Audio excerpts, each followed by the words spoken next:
So what about the other 1% of the UFO phenomenon? Has there ever been legitimate sightings? As promised, we're going to cover this 1% in a future episode. But I'll share with you something a wise man once shared with me. Before we should start focusing on dealing with problems outside our world, we should first focus on solving the problems within our world.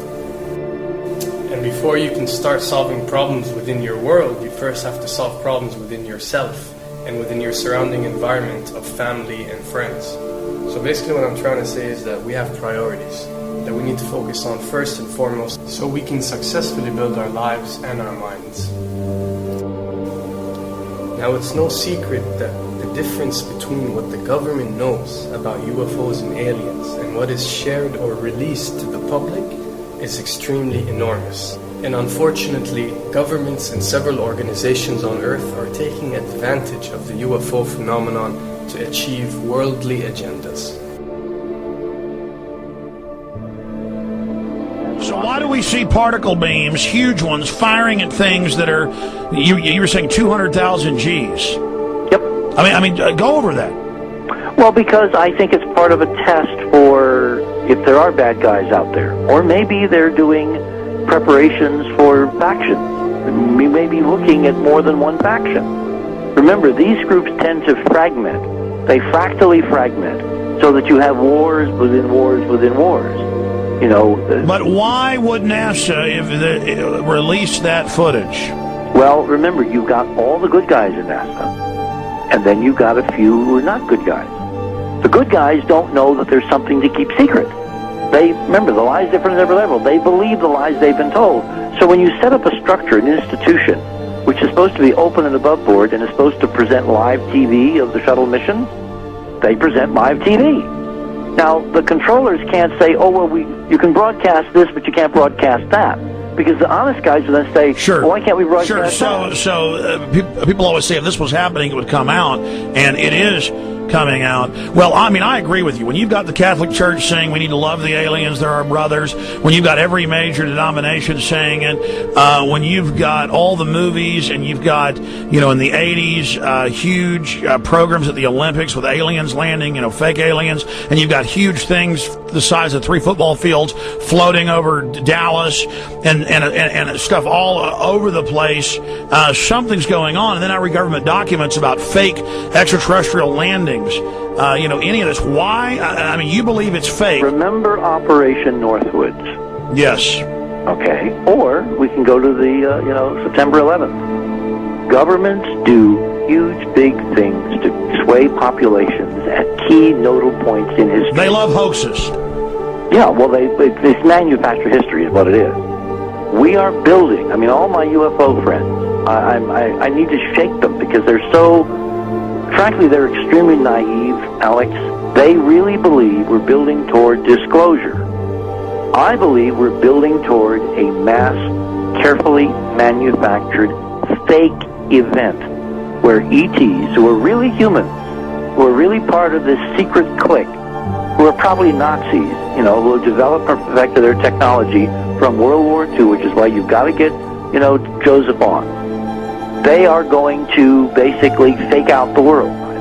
And there's an incredible window on the Nazi black ops programs, the compartmentalized, incredible high technology efforts that were being funded by the Nazi war machine, particularly toward the end of the war in a desperate effort to win the war. And they fastened their hopes on several key technologies, some of which appear to be the control of gravity itself, which again is a separate piece of data from my work, which came at this from a hyperdimensional physics perspective. We know there's a lot of suppressed technology. 20 years after the B-2 bomber was already in service, they declassify it. So we have a lot of cases of that. We know there's a whole shadow government. This is technology and physics, Alex, that would make anything you think you know like a candle flame compared to a hydrogen bomb. This is a physics that literally allows you to rearrange time.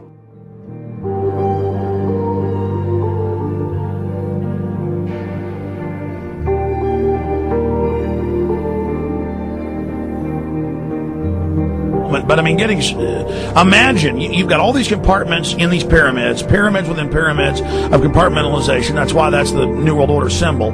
And we don't know what they've got because they are so secret. We know they lie so much. We just know it's advanced. Mainline scientists say they're 30 years advanced. So Richard C. Hoagland, what I'm saying to you is, I'm entertaining what you're saying. I respect you. I think you're a great guy. My only issue is, like you said, dealing with what we know they could be up to. The fact, Alex, we have done experiments. We have our own data. We have experiments now from the Soviet Union. 30, 40 years when the Iron Curtain came down, when glasnost finally prevailed, a huge amount of stuff was declassified from the KGB as well. And we now have put this data together. We not only know what the physics is, we know what it can do, we know what it's based on, we know how to make it work. We've seen in our own experiments ample evidence. We've seen experiments across the American landscape and even in Europe that vindicate various parts of this. And the latest thing I'm working on, it looks like von Braun himself was deeply involved in some of this early physics experimentation, but they're keeping all the good stuff for themselves. The reason is that if we got access to the good stuff, if we got access to the technologies, the energy, we wouldn't be worried about $4, $5 a gallon gas or $10 a gallon gas. We would live like people are supposed to live, all 6 billion of us, who could live lightly on the earth, Alex, with this technology. And live longer. Absolutely, and better, and, you could live to 200-300 and have the virility of your 20s and 30s. There's extraordinary medical breakthroughs. There's extraordinary physics breakthroughs, technology breakthroughs, energy. It's all been kept away.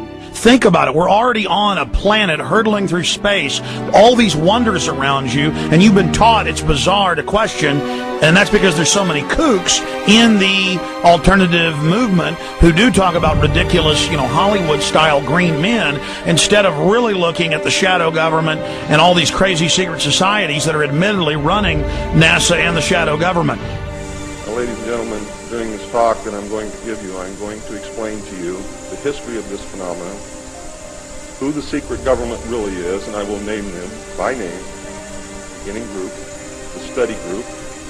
I will tell you who they are today. I'm going to tell you what this is all about. I'm going to tell you who's selling drugs to your children, and I'm going to tell you why the United States government is afraid for you to find out what the truth is regarding UFOs.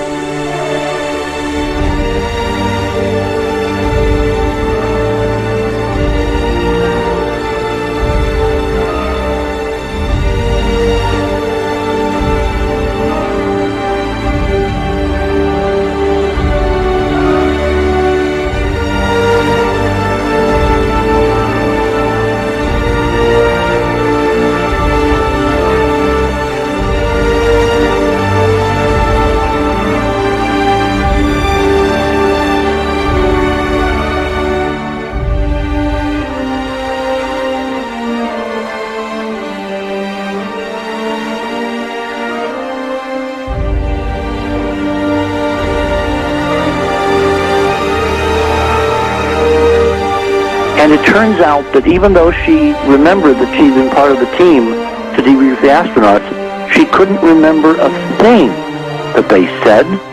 She couldn't remember why she no longer was working with NASA.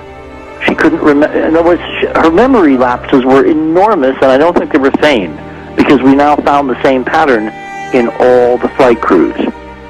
Because the awful truth, Alex, is they have been brainwashed. They have been mind controlled. They have had a technology, a very sophisticated technology, which took away the real missions that they experienced.